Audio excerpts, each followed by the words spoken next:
The Hindu Personal Law of 1772.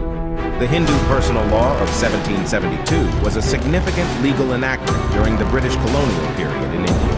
Introduced by the British East India Company, it aimed to regulate matters related to inheritance and succession within the Hindu community. The law primarily focused on property rights and succession practices, laying down rules for Hindus' inheritance and property distribution. This marked a departure from traditional Hindu customs and practices, as British authorities sought to impose a uniform legal framework. The Hindu Personal Law of 1772 was a precursor to subsequent legal reforms, setting a precedent for British intervention in matters of personal and religious law. While it brought some degree of legal certainty, it also stirred debates about cultural interference and the clash between indigenous practices and colonial legal systems. नमस्कार दोस्तों, कैसे हैं आप सब।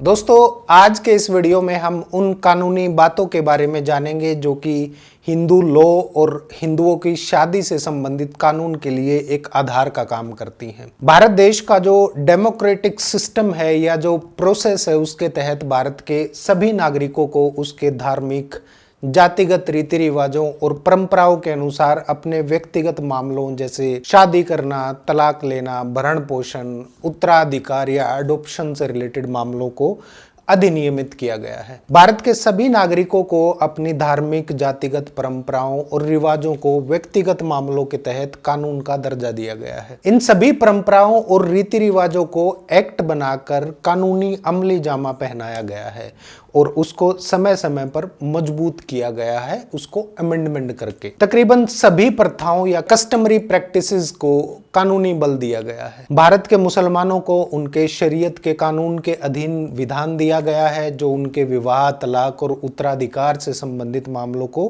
Control करने का काम करता है। भारत के हिंदुओं को भी उनका अपना संहिताबद्ध विधान दिया गया है, जो कि हिंदुओं के व्यक्तिगत मामलों को कंट्रोल और रेगुलेट करने का काम करता है। और ये हिंदू विधान हिंदू शास्त्रों और हिंदू उपविधियों के अधीन बनाया गया है।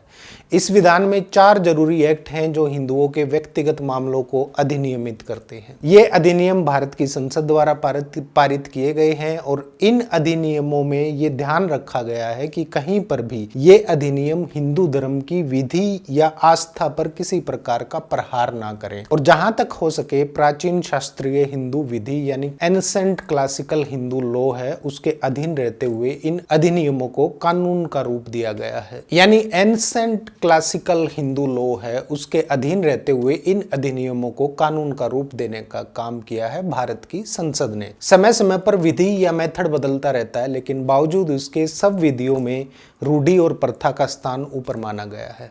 अगर रूढ़ि और प्रथा युक्तियुक्त हैं या रीजनेबल हैं और बहुत लंबे और पुराने समय से चली आ रही हैं, तो ऐसी सिचुएशन में रूढ़ि और प्रथाओं यानी कस्टम्स और ट्रेडिशंस को मान्यता दी जा सकती है। यहाँ पर एक और बात पर जोर दिया गया है कि इन रूढ़ि और प्रथाओं को तभी कानूनी मान्यता मिल सकती है जब ये मौजूदा समय में भारत के संविधान के मूल उद्देश्य का भी पालन कर रही हो। यानी जो कॉन्स्टिट्यूशन ऑफ इंडिया के बेसिक ऑब्जेक्ट्स हैं, जो उनके ऊपर ये प्रथाएं नहीं जानी चाहिए। और अगर कोई रूढ़ि और प्रथा भारत के संविधान को ओवरलैप कर रही है, तो ऐसी सिचुएशन में उस रूढ़ि और प्रथा को संहिताबद्ध यानी कोडिफाइड नहीं किया जा सकता और उसे अधिनियम के अंतर्गत मान्यता नहीं दी जा सकती, उसको लीगलाइज नहीं किया जा सकता। आइए अब जान लेते हैं कि भारत की संसद ने जो 4 विशेष हिंदू अधिनियम बनाए हैं वो कौन कौन से हैं। पहला है हिंदू मैरिज एक्ट 1955, दूसरा है हिंदू सक्सेशन एक्ट 1956 या हिंदू उत्तराधिकार अधिनियम 1956,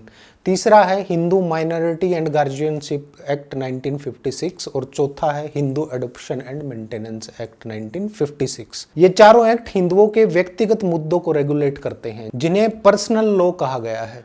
हिंदुओं के जितने भी कस्टम, ट्रेडिशन, शादी या फिर ये कहें कि हिंदू के जितने भी सामाजिक सिस्टम बने हुए थे और जो रीजनेबल थे, उन सब को इन 4 एक्ट में डाल दिया गया है और अब उन सभी मामलों को ये एक्ट रेगुलेट करते हैं। हिंदू लॉ के तहत ये जो एक्ट बनाए गए हैं, ये वेदों, शास्त्रों, उपनिषदों, मनुस्मृति, श्रुतियां, स्मृतियां, पुराण, प्राचीनता, निरंतरता, युक्तियुक्तता, मानवता और लोक नीति के लिए किए गए सभी सार्वजनिक प्रयोगों को मिलाकर बनाए गए हैं। यानी जो जो पॉसिबिलिटीज सोशल सिस्टम को मजबूत करने के लिए और बनाए रखने के लिए जरूरी होती हैं, तकरीबन सबको इन चारों एक्ट में डाल दिया गया है। तो दोस्तों, ये था हिंदू पर्सनल लॉ का वो आधारभूत ढांचा और वो आधार जिन पर हिंदू लॉ को बनाया गया है। अगले वीडियो में हम चारों एक्ट को डिटेल से जानेंगे कि कब और कैसे इनको बनाया गया, कैसे लागू किया गया और किन किन चीज़ों और तथ्यों को आधार मानकर इन एक्ट को ड्राफ्ट किया गया। उम्मीद है वीडियो पसंद आई होगी। वीडियो को लाइक करके शेयर जरूर कर दीजिए। मिलते हैं नेक्स्ट वीडियो में, तब तक के लिए नमस्कार।